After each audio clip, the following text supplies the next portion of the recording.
What did you make of these reports in the New York Times? Do you think that's an accurate reflection of the state of things? Thank you, Lucy, for having me. Yeah, I think the same propaganda tactic is being used again. Earlier, some media operatives in the US claimed that Saudi Arabia was lobbying Trump to launch a war against Iran. That was thoroughly debunked.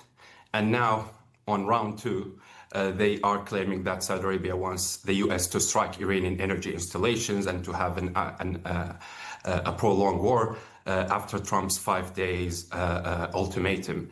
I think there is this kind of obsession with putting words in Saudi Arabia's mouth, and it's astonishing to me, to be honest. And I think the purpose of spreading such rumors is twofold.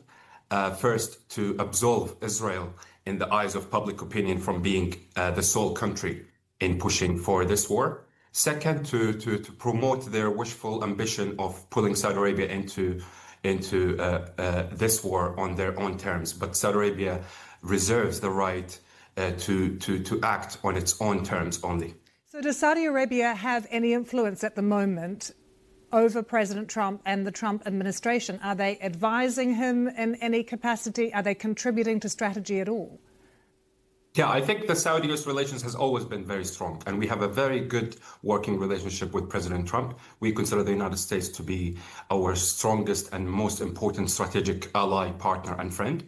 And I think the Saudi position is best understood through three principles: sovereignty, restraint, and strategic responsibility.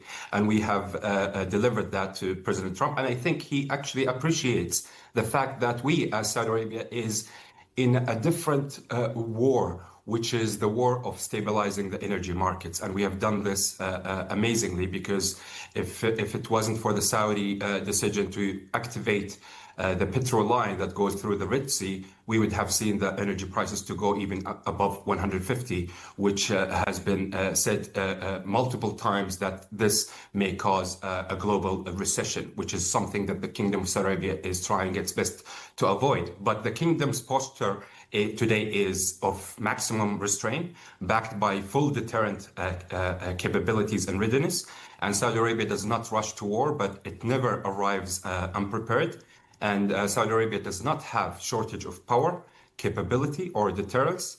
Riyadh's strategic patience is real, but it's not unlimited. And the Iranian regime would be making a serious mistake if it misread Saudi restraint as weakness, because restraint is not weakness, it's a disciplined statecraft.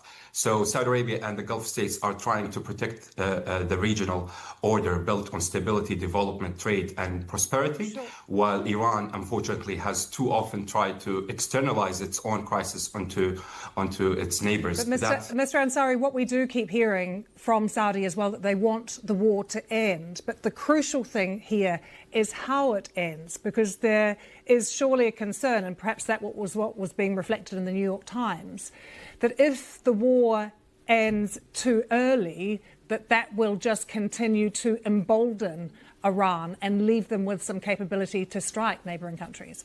Yeah, definitely. The best case scenario would definitely be to see Iran to emerge as a responsible nation. I know that's almost impossible, but let's hope that they're gonna move towards that end, because President Trump, if I can just summarize the 15 points, it's all about dismantling the nuclear program, dismantling the ballistic missiles program, and also dismantling their proxies and militias in the region. If they don't do that, then definitely President Trump has all the kinds of justification, and he doesn't need any justification from the region to go and try his best to find a different way of resolving this issue with Iran. Because right now, President Trump has thrown a box of carrots towards Iran. So will they be able to pick these carrots? We should wait and see. And Iran's hostility towards Saudi Arabia and the region is actually very unfortunate. We are the country that did not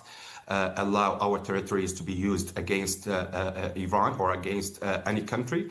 And unfortunately, we are seeing this country to go and fight everyone. And it has this kind of idea of fire missiles first, then think later. And we are talking about a regime that has attacked more than a dozen countries, including all 6 GCC states, as well as Jordan, Iraq, Azerbaijan, Turkey, and even a European country, Cyprus. And more than 85% of those attacks were actually directed toward the Arabian Gulf. So despite the fact, as I said, that the Gulf countries neither approved of this war nor allowed their territory to be used for offensive action. So even Iran's partners, actually, China and Russia, have condemned the Iranian attacks on the Gulf by abstaining on the Bahrain-led UN Security Council resolutions 2817. And we have a saying in Arabic that silence is a form of agreement. And